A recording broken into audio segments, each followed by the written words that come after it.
Hello everyone, my name is Bharat Tyagi, faculty of physics, PPS Vani centre for excellence. हमारा chapter चल रहा है current electricity. और लास्ट टाइम हमने कंप्लीट कर लिया था केवीएल, किरचॉफ्स लॉ और व्हीटस्टोन ब्रिज और कॉम्बिनेशन ऑफ सेल्स।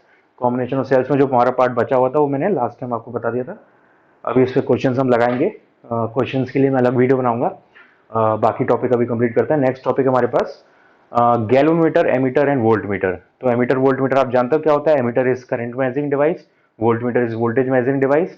तो ये हमारे पास सर्किट में लगे हुए डिवाइसेस होते हैं जो करंट या वोल्टेज की रीडिंग हमें बताते हैं। रीडिंग के लिए डिवाइसेस है, मेजरमेंट की डिवाइसेस हैं।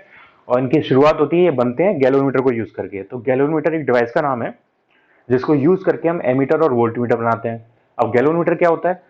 गैलोमीटर कई टाइप से बनता है। बेसिकली ये एक micro ampere current measuring device है, यानी बहुत छोटी करंट मेजर करने के लिए एक डिवाइस होता है जो बहुत छोटी रेंज तक हमें फुल स्केल रीडिंग देता है, चाहे वो करंट की हो चाहे वो वोल्टेज की हो। और उसको यूज करके हम हाई रेंज की डिवाइसेस बना सकते हैं जो हाई रेंज में हमें वैल्यू मेजर करके बताएं। तो गैलोमीटर का जो कंसेप्ट है वर्किंग का, वो मैग्नेटिज्म से रिलेटेड है। तो मैं उसमें ज़्यादा डीप में नहीं जाऊंगा, मैं एक ब्रीफ आइडिया दे देता हूँ उसका। फिर हम मैग्नेटिज्म में जब वो टॉपिक आएगा तब पढ़ेंगे। तो गैलोमीटर का कंसेप्ट क्या है? जैसे कई टाइप के गैलोमीटर होते हैं, एक फेमस टाइप है moving coil galvanometer. Moving coil galvanometer ये काम कैसे करता है? ये एक गैलोमीटर का डिवाइस है, ठीक है। यहाँ पर हमारे पास एक नीडल लगा होता है और नीडल स्प्रिंग से कनेक्टेड होता है। नीडल स्प्रिंग से कनेक्टेड होता है और यहाँ पे हमारे पास रीडिंग्स होती हैं। ये रीडिंग्स होती हैं, ठीक है। तो आपने 10th क्लास में एक एक्सपेरिमेंट पढ़ा होगा, ऑस्टेड्स एक्सपेरिमेंट। ऑस्टेड्स एक्सपेरिमेंट, ये एक्सपेरिमेंट हमें ये बताता है कि जब भी हम किसी मैग्नेटिक नीडल को चेंजिंग करंट के पास लेके आते हैं, वो जब मैग्नेटिज्म आएगा तो मैं डिटेल में बताऊंगा, अभी सिर्फ मैं इंट्रोडक्शन दे रहा हूँ। तो जब भी हम मूविंग करंट के पास, चेंजिंग करंट के पास मैग्नेटिक नीडल लेके आते हैं तो वो डिफ्लेक्ट होती है, ठीक है। यहाँ पर भी सेम कंसेप्ट है। जब इस गैलोमीटर में से करंट पास करती है तो ये जो नीडल है मैग्नेटिक होती है, तो इस पर फोर्स लगता है, ये डिफ्लेक्ट करती है, ठीक है। अब कितना डिफ्लेक्ट करेगी, यानी ये एंगल कितना बनाएगी। सपोज ये थीटा एंगल है, यहाँ पर है तो ये वाला थीटा एंगल है। तो जितना एंगल बनाएगी वो डिपेंड करता है कि इस पर कितना फोर्स लग रहा है, टॉर्क लग रहा है। ये रोटेशन वाला मोशन है तो टॉर्क में काउंट करेंगे हम। तो यहाँ पे जो एंगल बनेगा वो टॉर्क पे डिपेंड करेगा, कितना ज्यादा टॉर्क लग रहा है। और जो टॉर्क है वो डिपेंड करता है कि कितना करंट फ्लो हो रही है। तो हम थीटा को मेजर करके, और थीटा यहाँ पे इन रीडिंग से मेजर होता है, जितना ज्यादा ये रीडिंग आएंगी उतना ज्यादा थीटा है हमारे पास। तो हम रीडिंग को मेजर करके थीटा की वैल्यू पता लगाते हैं। थीटा से हमें टाउ पता चलता है, टाउ से हमें करंट पता चलती है। तो जितना ज्यादा एंगल डेविएशन होगा नीडल का, उतना ज्यादा वहां पे करंट होगी, ठीक है। तो ये बेसिक वर्किंग है गैलोमीटर की। लेकिन ये अभी हमारे टॉपिक में नहीं है तो इसे हमें डिटेल में पढ़ना नहीं है। ये जब आएगा मैग्नेटिज्म में तब हम पढ़ेंगे इसे। तो ये गैलोमीटर की वर्किंग होती है। अब गैलोमीटर को यहाँ पे हम सिंपली इस सिंबल से रिप्रेजेंट करेंगे। ये गैलोमीटर का सिंबल है और ये है क्या? Micro ampere current measuring device, यानी very minute current measuring device.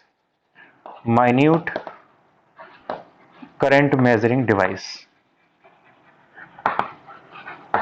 Measuring device, ठीक है। इसका नाम क्या है? गैल्वेनोमीटर। गैल्वेनो साइंटिस्ट का नाम है। सेल, गैल्वेनिक सेल होते हैं, आपने वहां पे नाम सुना होगा, उन्हीं से रिलेटेड ये डिवाइस का नाम है गैल्वेनोमीटर। तो इसका full scale reading, full scale reading का मतलब क्या है कि जो मैक्सिमम इसकी रीडिंग, जो इसका स्केल है, जो इसका नीडल है, वो मैक्सिमम कितनी रीडिंग बताएगा, वो उसकी फुल स्केल रीडिंग होती है। तो उसकी full scale reading micro amperes की रेंज में होती है। करंट की full scale reading micro amperes की रेंज में होती है। और इसकी वोल्टेज की फुल स्केल रीडिंग कुछ फ्यू वोल्ट्स के आसपास की रेंज में होती है। तो बहुत कम इसकी रेंज है मेजरमेंट की, ठीक है। तो गैलोमीटर है, इसकी रेजिस्टेंस को जनरली हम जी से डिनोट करते हैं। रेजिस्टेंस इज जी, इसकी जो इंटरनल रेजिस्टेंस है जी है, ठीक है। आइडियल केस में इसकी रेजिस्टेंस जीरो होनी चाहिए। अगर आइडियल केस है तो इसकी रेजिस्टेंस जीरो होगी। ऑब्वियसली आइडियल केस में हमें ये भी कंसीडर करना है कि सीरीज में लगा हुआ है, पैरेलल में लगा हुआ है। जनरली ये सीरीज में लगा होता है तो सीरीज में इसकी आइडियल रेजिस्टेंस जीरो होती है।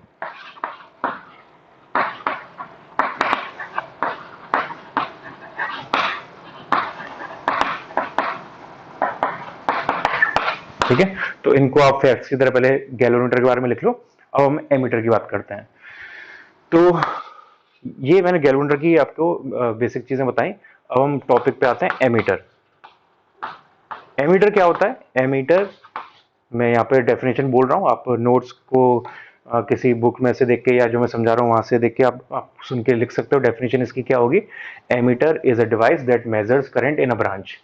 ठीक है, ammeter is a device that measures current in a branch.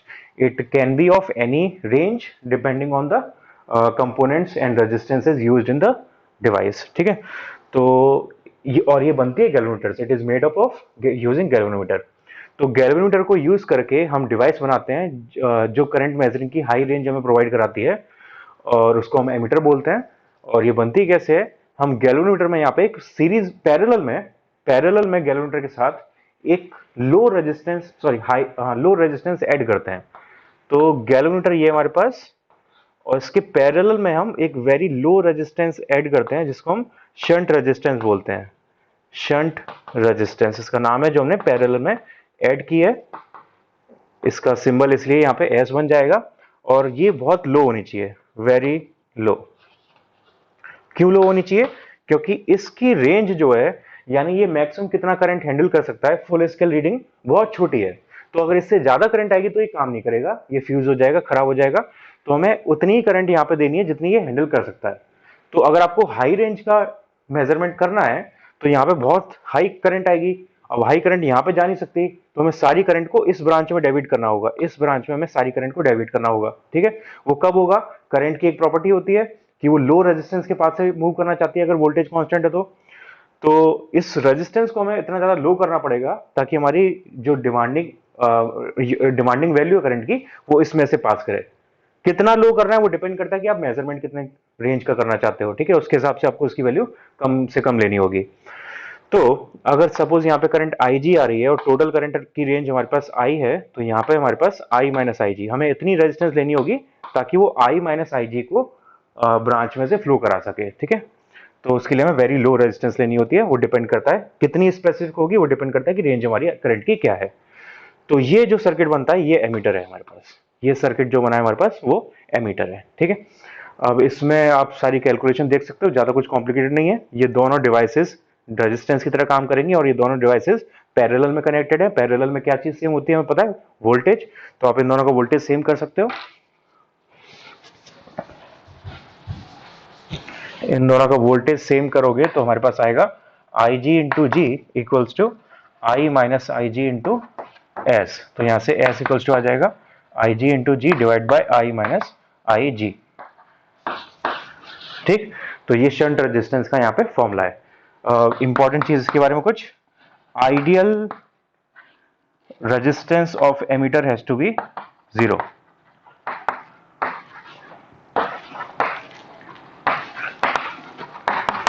Ideal resistance of ammeter has to be 0। और प्रैक्टिकल रेजिस्टेंस क्या है,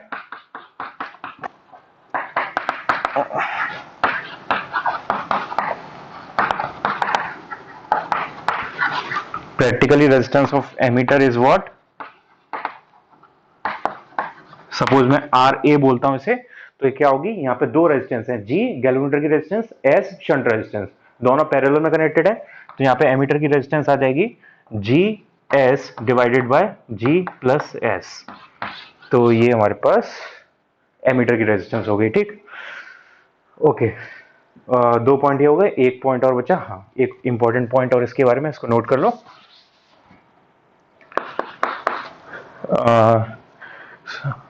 from RA GS upon G plus S, you can see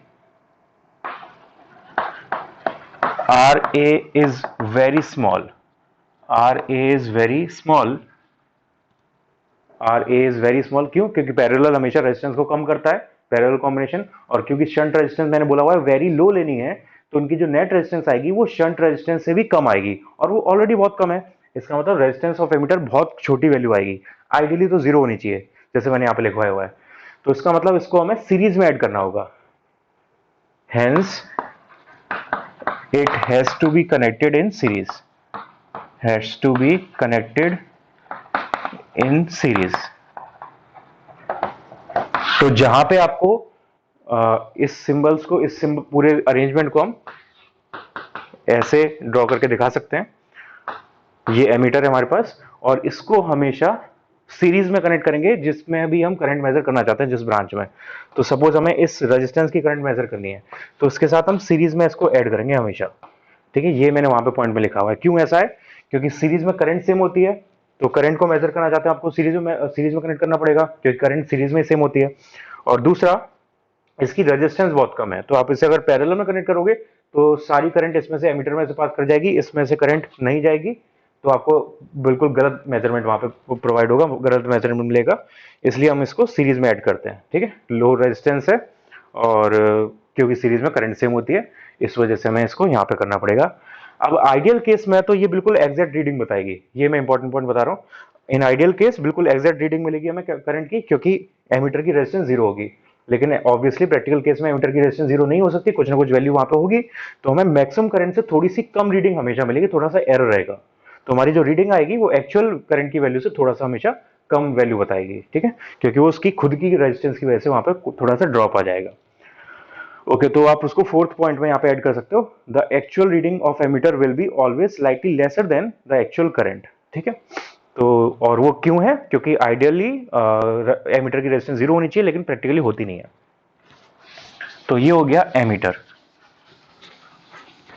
and everything about ammeter. ठीक है, galvanometer को use करके बनाते हैं, parallel में एक शंट रेजिस्टेंस लगाते हैं विच इज वेरी लो, तो पूरा अरेंजमेंट जो बनता है हमारे पास वो एमीटर कहलाता है। एमीटर से हम किसी भी रेंज की करंट मेजर कर सकते हैं, जिस रेंज की हमें करंट मेजर करनी है उसके हिसाब से हमें उतना छोटा शंट रेजिस्टेंस लगाना होगा पैरेलल में। एमीटर को हमेशा सीरीज में कनेक्ट किया जाता है और इसकी रेजिस्टेंस बहुत लो होती है एमीटर की, और आइडियली इसकी रेजिस्टेंस जीरो होनी चाहिए। ओके, तो ये है एक क्वेश्चन, इसमें ट्राई करते हैं एमीटर के ऊपर। सपोज हमें क्वेश्चन में दिया हुआ है रेजिस्टेंस ऑफ गैलोमीटर इज 50 ओम। मैं क्वेश्चन बोल रहा हूँ, यहाँ पे लिखूंगा शॉर्ट में, लेकिन क्वेश्चन पूरा बोलूंगा। अब मैं जो बोल रहा हूँ उससे क्वेश्चन लिख सकते हो पूरा। Resistance of galvanometer is 50 ohm and current required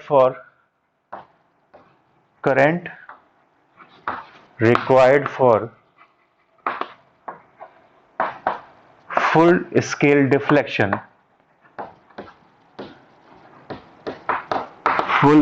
deflection is 1 milliampere, is 1 milliampere.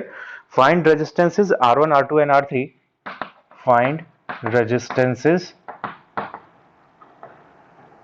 R1, R2 and R3 for the given required to convert it into emitter, required to convert it into emitter having ranges as indicated, having ranges as indicated. Okay, ये question है, question की theory है basically, लेकिन question की theory से आपको question समझ में नहीं आ रहा होगा। मैं डायग्राम बनाता हूं उसको, डायग्राम से आपको समझ में आएगा।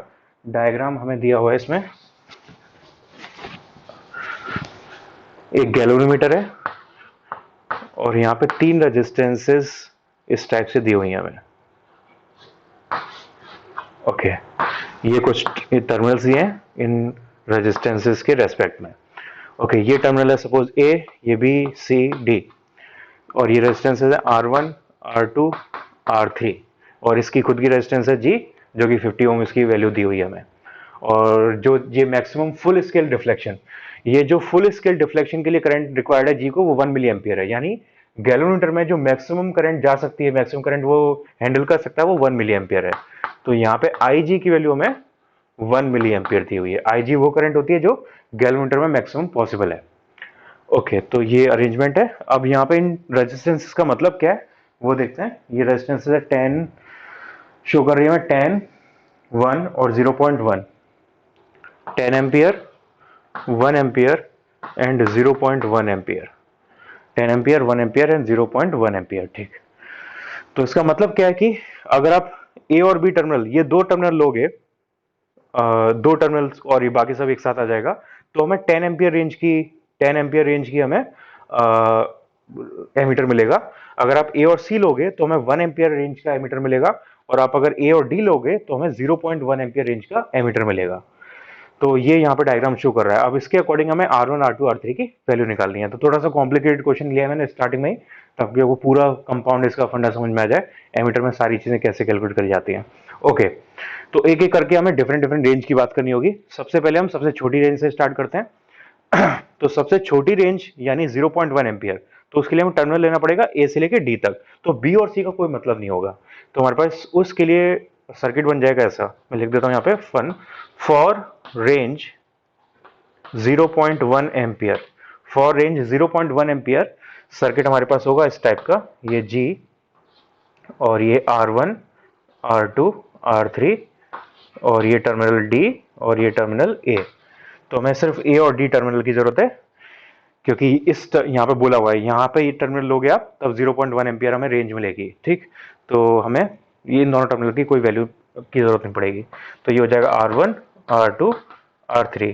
तो सर्किट हमारा ये बन जाएगा। यहाँ पे करंट है IG, गैलोमीटर की करंट, और यहाँ पे करंट हो जाएगी I माइनस IG।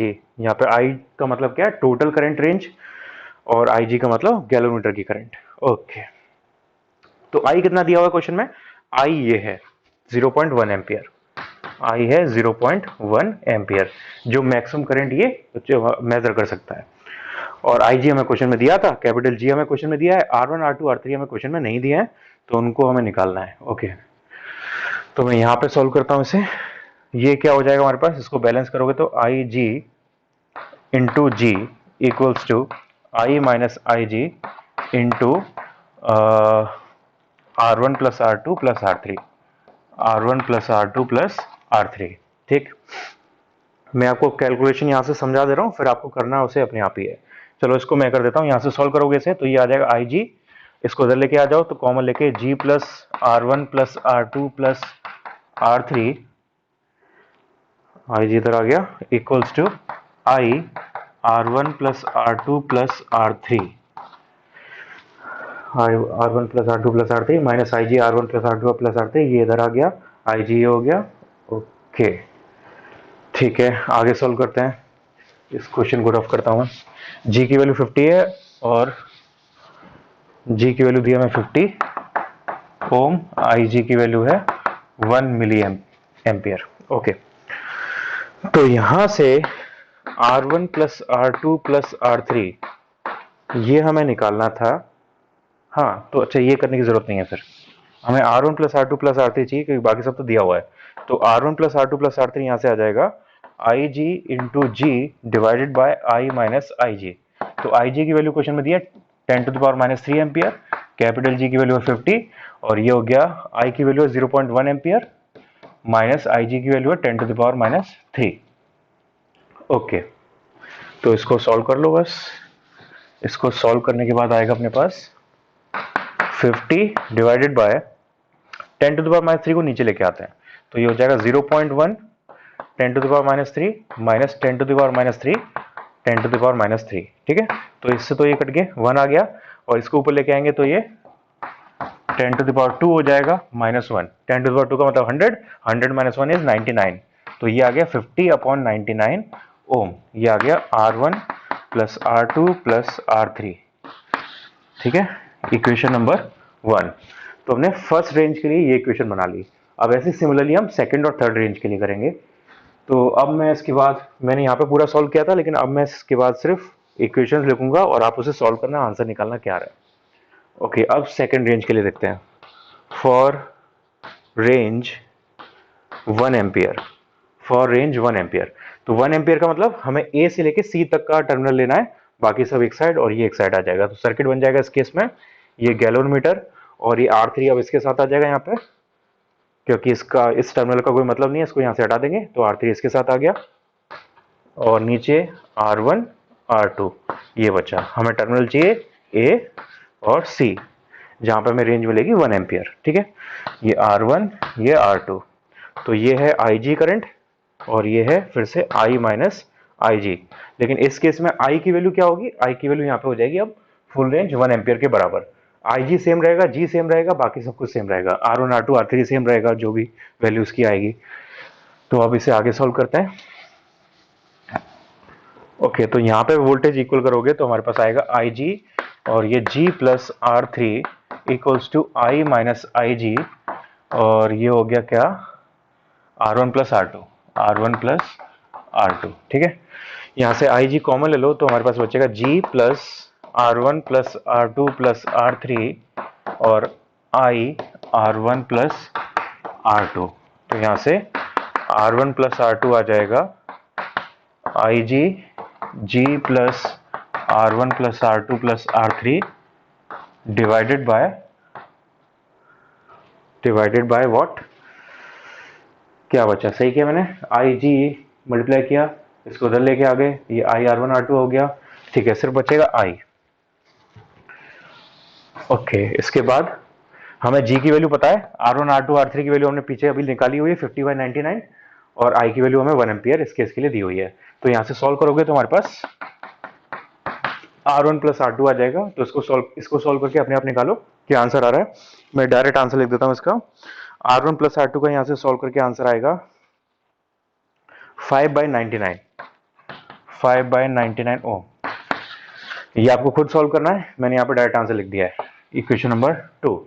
अब सेम चीज करनी है थर्ड के लिए। तो थर्ड के लिए भी अब मैं ये आपके लिए छोड़ रहा हूँ, जैसे मैंने फर्स्ट और सेकंड के लिए किया वैसे थर्ड के लिए करो। थर्ड के लिए क्या होगा, ए और बी ये वाला टर्मिनल लेंगे, R1 नीचे रहेगा, बाकी सब ऊपर आ जाएगा। सेम प्रोसेस कंप्लीट करो, फिर वहां से हमारे पास R1 की वैल्यू आएगी। और R1 की वैल्यू क्या आएगी वो भी मैं आपको बता देता हूँ। R1 की वैल्यू यहाँ से सॉल्व करके आएगी 0.5/99, 0.5/99 ओम। ये R1 की वैल्यू आ जाएगी। फिर R1 की वैल्यू यहाँ पे लगाओगे, R2 की वैल्यू आ जाएगी आपके पास। तो R2 और R3 सॉल्व करके आ जाएगा। मैं आंसर्स बता रहा हूँ, इसको अपने आप सॉल्व करना आ गया। R2 की वैल्यू आएगी यहाँ से 1/22 और ये आएगा 15/33। तो ये आंसर्स हमारे पास आने चाहिए। इसको आपको पूरा अपने आप सॉल्व करना है। मैंने 75% क्वेश्चन सॉल्व किया हुआ है, आपको बाकी का बचा हुआ करना है अभी। तो ये गैलोमीटर का एमीटर का सॉरी मैंने एक एग्जांपल करा दिया है। नॉर्मली इतना कॉम्प्लिकेटेड क्वेश्चन नहीं आएगा, लेकिन फिर भी हमारी प्रैक्टिस होनी चाहिए अच्छे क्वेश्चंस की, ताकि तभी आप नॉर्मल क्वेश्चन कर पाओगे। तो इसको कंप्लीट करो क्वेश्चन को। अब मैं नेक्स्ट पार्ट कराता हूँ। एमीटर का दूसरा गैलोमीटर का दूसरा पार्ट है वोल्ट मीटर। तो हमने गैलोमीटर से एक हाई रेंज की करंट मेजरिंग डिवाइस यानी एमीटर बनाना सीख लिया। अब उसे एक हाई रेंज की वोल्टेज मेजरिंग डिवाइस यानी वोल्ट मीटर बनाना सीखते हैं। ओके, मैं इसे रफ कर रहा हूँ, इसे कंप्लीट कर लेना।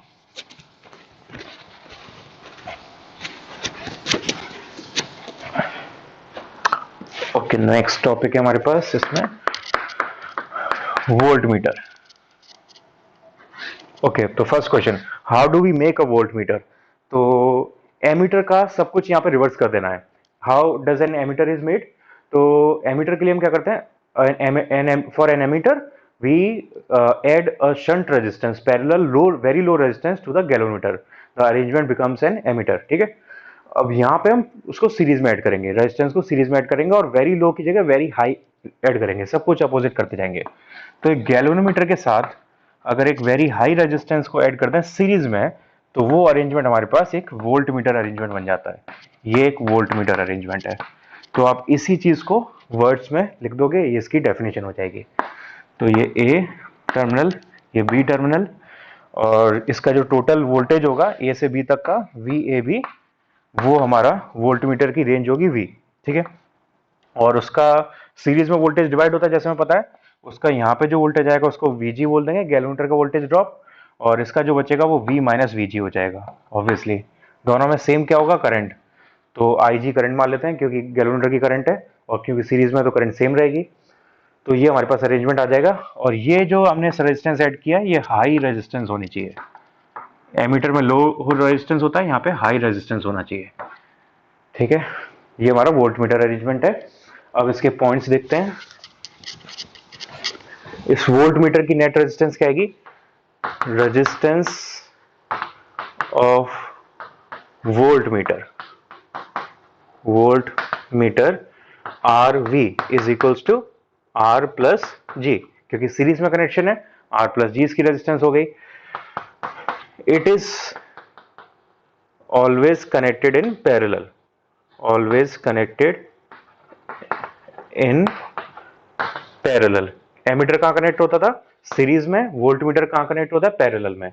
इसका सिंबल क्या है, इसको आप सिंपली ऐसे लिखोगे, वोल्ट मीटर ये सिंबल है इसका, और ये पैरेलल में कनेक्ट करना है। क्यों पैरेलल में कनेक्ट करना है, दो रीजन।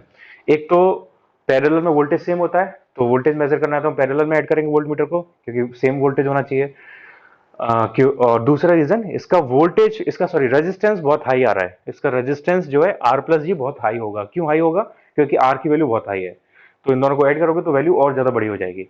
तो इसकी नेट रेजिस्टेंस बहुत हाई है, तो अगर आप इसे सीरीज में ऐड करोगे तो ये वोल्टेज ड्रॉप कर देगा। वोल्टेज ड्रॉप हो जाएगा तो हमें गलत रीडिंग मिलेगी ऑब्वियसली।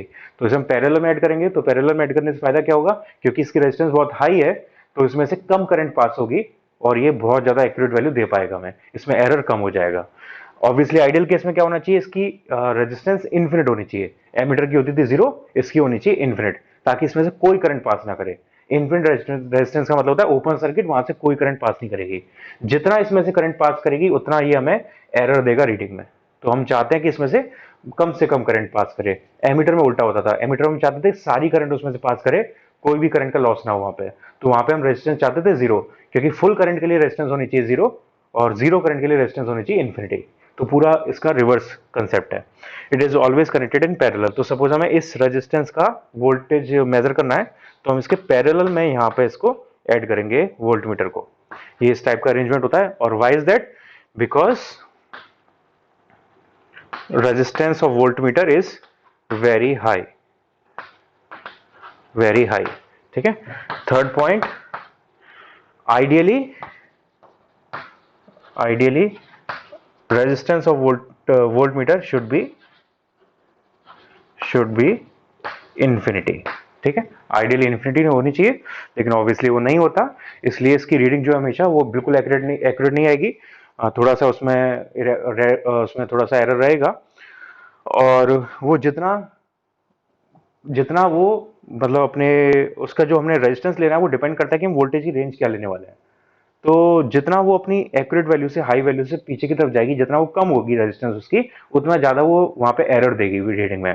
ठीक है, तो इसकी वैल्यू को हमें बहुत हाई लेके जाना होता है एरर को खत्म करने के लिए, और एमीटर में रेजिस्टेंस को हमें बहुत लो लेके जाना पड़ता है एरर को खत्म करने के लिए। सब कुछ रिवर्स है। तो ये हमारे पास हो गया वोल्ट मीटर, सारे पॉइंट्स मैंने लिख दिए वोल्ट मीटर के, रेजिस्टेंस हो गए। अब इस पर क्वेश्चन ट्राई करते हैं।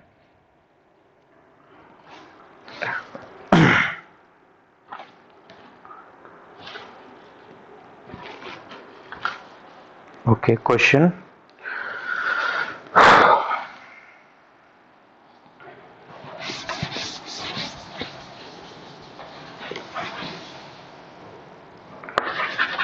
How can we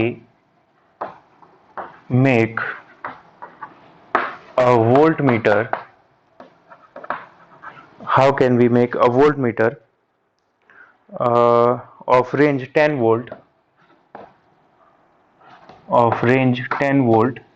using a galvanometer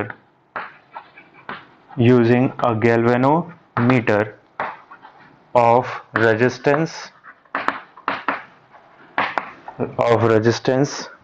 20 ohm and maximum deflection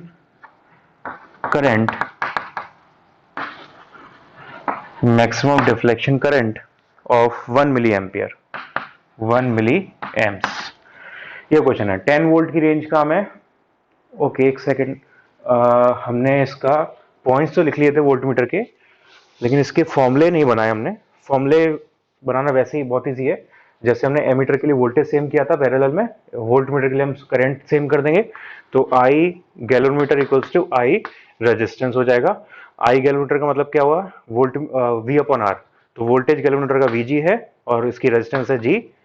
ये वोल्ट मीटर में रह गया था न्यूमेरिकल पार्ट, फॉर्मूला पार्ट वो आपको नोट और करना है। और आई आर आप चेक करना, आई आर बचेगा हमारे पास टोटल वोल्टेज माइनस गैलोमीटर का voltage divided by resistance V upon R. इसको सॉल्व करो और यहां से हमें आर निकालना है। तो आर हो जाएगा V minus V G into G divided by V G. तो ये आ गया V upon V G -1 into G R. ये हमारे पास आर का फॉर्मूला आ जाएगा। ठीक है, तो बेसिकली आपको करंट को इक्वल करना है, गैलोमीटर की करंट, रेजिस्टेंस की करंट, गैलोमीटर का वोल्टेज, गैलोमीटर का रेजिस्टेंस और रेजिस्टेंस का वोल्टेज, वैल्यू रेजिस्टेंस की, और यहां से ये आ गया v minus V G upon V G into G. Okay ठीक है, अब यहाँ पे इसको सॉल्व करते हैं इसी टाइप से। तो हमें यहाँ पे कैपिटल वी यानी टोटल वोल्टेज जो हमें रेंज का चाहिए वो हमें 10 वोल्ट दिया हुआ है।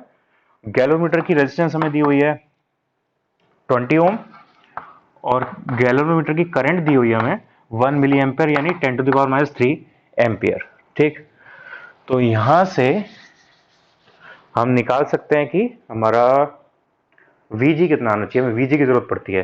तो Vg का फॉर्मूला क्या होगा, Ig into I R, Ig into G, galvanometer का वोल्टेज इक्वल्स टू गैलोमीटर की करंट इंटू गैलोमीटर की रेजिस्टेंस।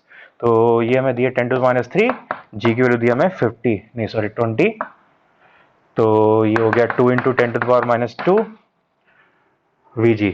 ठीक, अब हम इसकी वैल्यू लगा देते हैं उस फॉर्मूले में, तो R इक्वल्स टू हो जाएगा V अपॉन Vg। तो V कितना है 10 वोल्ट, Vg की वैल्यू है 2 इंटू 10⁻² माइनस 1 इंटू जी की वैल्यू 20। इसको सॉल्व कर लो तो ये आ जाएगा हमारे पास 500 माइनस 1 इंटू 20, तो 499 इंटू 20, तो ये हो गया 8 और 9 9 9980 9980 इसका आंसर करेक्ट है, 9980 ओम। तो इसका आंसर क्या हुआ, for that question we have to make a 10 volt range voltmeter using a galvanometer of resistance 20 ohm with full scale current reading of 1 milliampere. For that what we have to do is connect a resistance of 9980 ohms in series with a galvanometer. तो आप 9980 ohm की यहाँ पे आपको लिखना पड़ेगा। ये अगर आपको सब्जेक्टिव क्वेश्चन दिया जाता है तो ये सारी चीज जो मैं बोल रहा हूँ ये आपको लिखनी है। So the answer क्या होगा, इसका answer will be we have to connect a 9980 ohm resistance in series with a galvanometer to make a voltmeter of range 10 volt। ये आपको लास्ट में एक लाइन ऐड करनी पड़ेगी सब्जेक्टिव क्वेश्चन में, इसका आंसर है। ओके, एक और क्वेश्चन इस पर ट्राई करते हैं।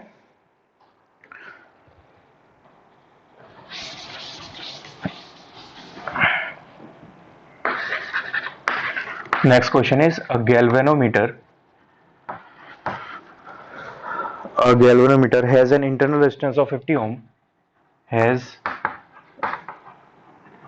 internal resistance of 50 ohm, and current required for full scale deflection is 1 milliampere. Full scale deflection current 1 milliampere, full scale deflection current 1 milliampere, full stop. Find series resistance required to use it, find series resistance required to use it as voltmeter,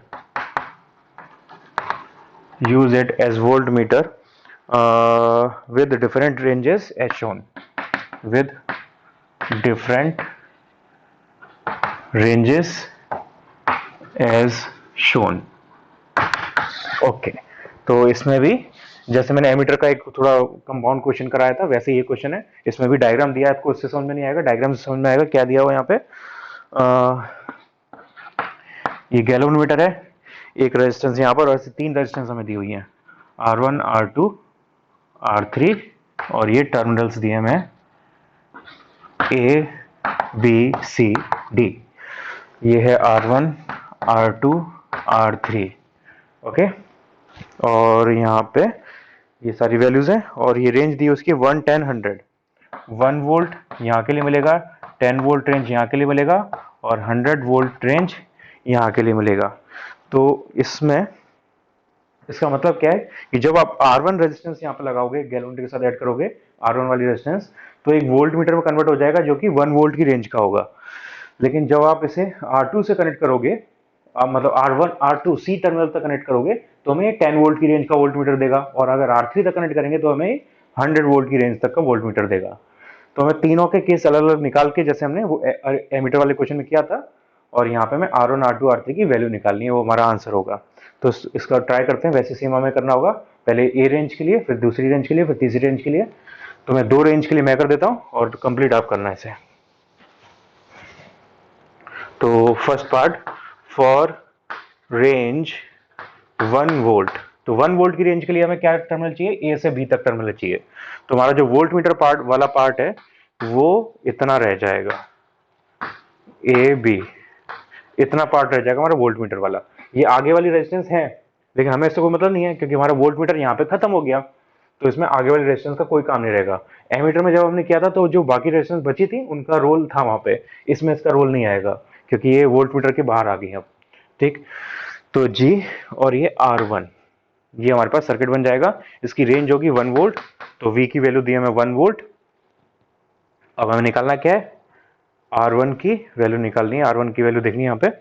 तो simple है, दोनों का current same कर दो। Current हमें दिया हुआ है 1 मिली एम्पियर, यानी यहाँ पे करंट फ्लो कर रहा है 1 मिली एम्पियर। तो ये हो जाएगा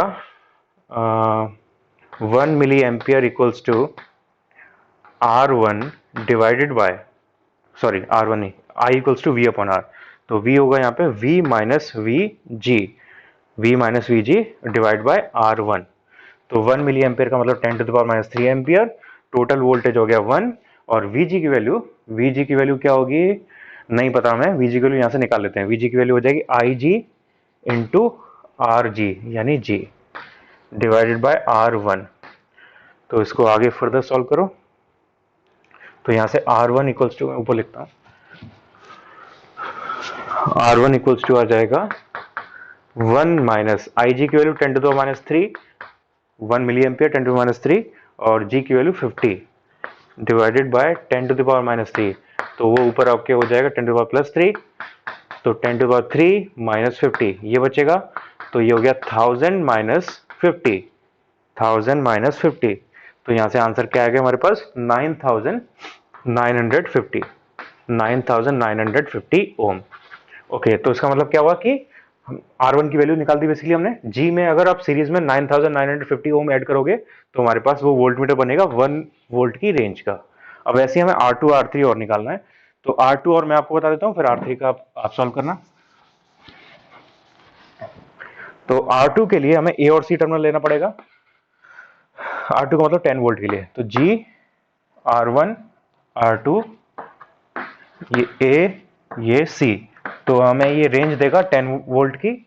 और यहाँ पे current obviously 1 milliampere IG की जो दी हुई है हमें 1 मिली एम्पियर करंट हो जाएगी। ये R1 हो गया, ये R2 हो गया। ठीक है, R1 R2 को हम कंबाइन कर देते हैं, तो ये R1 प्लस R2 हो जाएगा। तो सेम चीज वहां पे जो करी थी अभी भी यहाँ पे करनी है। तो क्या आएगा हमारे पास 1 मिली एम्पियर यानी 10 to the power minus 3 ampere equals to, इस पर वोल्टेज होगा V minus V G divided by R1 plus R2। ठीक, तो V की वैल्यू इस केस में है 10 वोल्ट, और VG की वैल्यू सेम रहेगी जो हमने पहले ली थी। तो ये हो गया 10 to the power R1 plus R2 equals to V की वैल्यू 10 वोल्ट माइनस VG की वैल्यू IG की value 10 to minus 3 into G की वैल्यू 50। चेक कर लेना, शायद मैं कोई वैल्यू गलत लगाऊं तो चेक कर लेना उसे। 10 टू माइनस 3, G की वैल्यू शायद 50 थी तो 50 लगा दिया हमने, और डिवाइडेड बाय 10 टू माइनस 3, तो ये हो जाएगा 10 टू पावर प्लस 3। तो ये हो गया 10 टू द पावर 4 यानी 10,000 माइनस 50। ठीक है, और R1 की वैल्यू हमारे पास थी ऑलरेडी, R1 की वैल्यू हमने निकाली थी 9950 प्लस R2। यहाँ से सॉल्व कर लो, R2 आ जाएगा। फिर ऐसे ही तीसरे केस के लिए लगाना 100 वोल्ट के लिए, और फिर उसके सॉल्व करके हमारे पास R3 आ जाएगा। तो ये फाइनल आंसर हो जाएंगे। मैं आंसर लिख देता हूँ, इसको आप सॉल्व कर लेना आगे। R2 की वैल्यू आएगी, R2 की वैल्यू हमारे पास 90 किलो, 90,000 नहीं 9,000। R2 की वैल्यू आएगी 9,000 और R3 की वैल्यू आएगी 90,000।